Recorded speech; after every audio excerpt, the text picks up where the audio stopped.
আৰু আমাৰ BPF-ৰ সভাপতি আৰু BCCৰ চিফ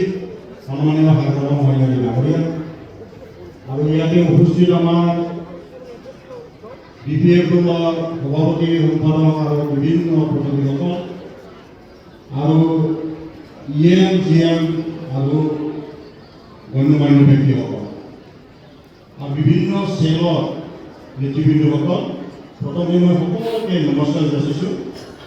আৰু আজি এই সভা মই UPPA ফালৰ পৰা আহি পেলাই আজি মই BPF-ত জইন কৰিলোঁ আৰু এই সুযোগটো আপোনালোকে দিলে প্ৰথমতে সেইকাৰণে মই সকলোকে ধন্যবাদ জ্ঞাপন কৰিছোঁ আৰু মই আশা ৰাখিছোঁ মই UPPA লংলি বুলি কৈছিলোঁ আজিৰ পৰা BPF লংলি ক'ব গ'লে মই UPPA দলক নিজে গঠন কৰিছোঁ কেইজনমান মানুহ জমা কৰি পালে 2015 5 আগষ্ট আৰু দিল্লীত গৈ পেলাই UPPA দলক ৰেজিষ্ট্ৰেশ্যন কৰা মানুহ মই পাৰ্টি চিম্বল লৈ অহা মই UPPA দলক কিন্তু আজি মই UPPA এৰি পেলাই বিভগত আহিব লগা হ'ল কাৰণটো হ'ল আমি 5 বছৰ চৰকাৰ চলালোঁ বিজেপিক লগত লৈ পেলাই এই 5 বছৰত কি কৰিলে কি কৰা নাই সকলো ৰাইজে দেখিছোঁ আৰু 2020 চনত আমাৰ UPPA অকল 12টা সমষ্টি পাইছিলে 12টা 40টাৰ ভিতৰত 12টা সমষ্টি লৈ পেলাই চৰকাৰ গঠন কৰিব পাৰে নেকি আৰু BPF পাইছিলে 17খন সবচে বেছি আসন পাইছিলে BPF কিন্তু বিজেপিয়ে আমাৰ সমৰ্থন কৰাৰ কাৰণে বিজেপিৰ 10টা আমাৰ 12টা টোটেল 22খন আসন লৈ আমি চৰকাৰ গঠন কৰিলোঁ কিন্তু এই 5 বছৰত আমাৰ এক্সপেৰিয়েন্স কৈছে প্ৰমোদ বড়োৰ নেতৃত্বত যিটো চৰকাৰ আছিলে তেখেতসকলে খালি ভোট বজাইছে যিমান কাম কৰিব লাগিছিল কাম কৰিব পৰা নাই অকল মুখেদি লেকচাৰ মাৰি পেলাই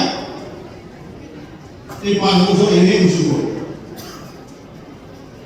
বিটিআৰ ৰেকৰ্ড কৰিলে বিটিআৰ ৰেকৰ্ড ইমপ্লিমেণ্টেশ্যন নহ'ল গোটেইকেইটা BTCৰ কিছুমান ক্লজ আছিলে আজিলৈকে ইমপ্লিমেণ্টেশ্যন নহ'ল এইবিলাকৰ কাম কৰা প্ৰমোদ বড়ো ডাঙৰীয়া চৰকাৰে কৰিলে হ'ল আজি তাৰিখৰ সেইকাৰণে যিহেতু ইলেকশ্যন হৈ গ'ল আকৌ 5 বছৰ যোৱাৰ পিছত আমি আজি দেখিবলৈ পালোঁ যে BTC-বাসী 35 লাখ ৰাইজৰ ক্লিয়াৰলি এটা মেণ্ডেট দিছে 40টাৰ ভিতৰত 28খন চিট BPF-ক দিলে তাৰমানে তাৰ পৰা আমি কি বুজিলোঁ যে ৰাইজৰ BPF-কে বিচাৰে সন্মানীয় হাগ্ৰামা মহিলাৰী ডাঙৰীয়াকে বিচাৰে আৰু ইয়াত কোনো বুজিবলৈ বাকী নাই হাগ্ৰামা মহিলাৰী ডাঙৰীয়া মই আগতে আপচু আন্দোলন লগ পাইছোঁ বহু একেলগে কাম কৰিছোঁ তেখেতে কথাটো কম কয় কাম কৰে বেছি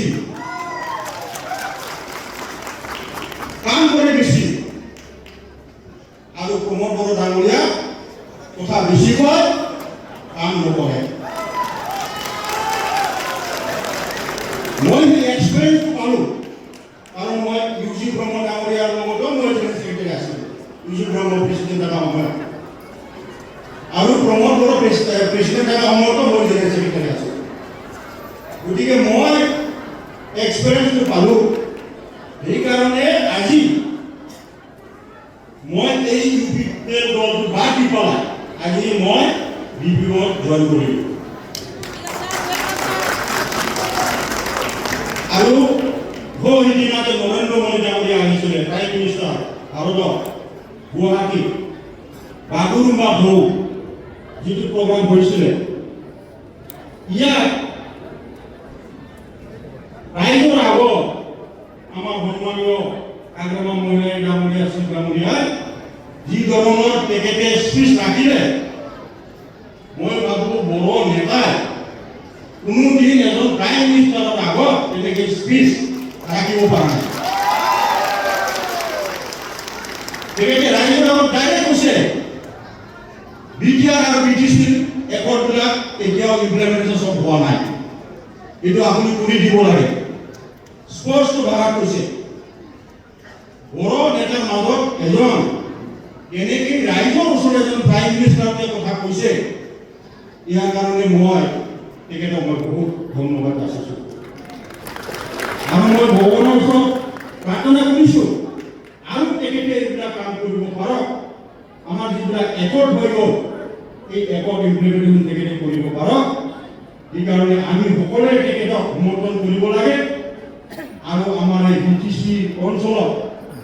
আমাৰ মাজত বিভিন্ন জাতি জনগোষ্ঠীৰ মানুহ ইয়াত বসবাস কৰে, গতিকে সকলো জাতি জনগোষ্ঠীৰ মাজত ভাতৃত্ববোধটো ঘূৰাই আনি পেলাই আমি এই অঞ্চলৰ উন্নতি সাধন কৰিব।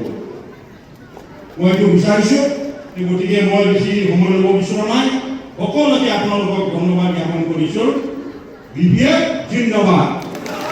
Thank U.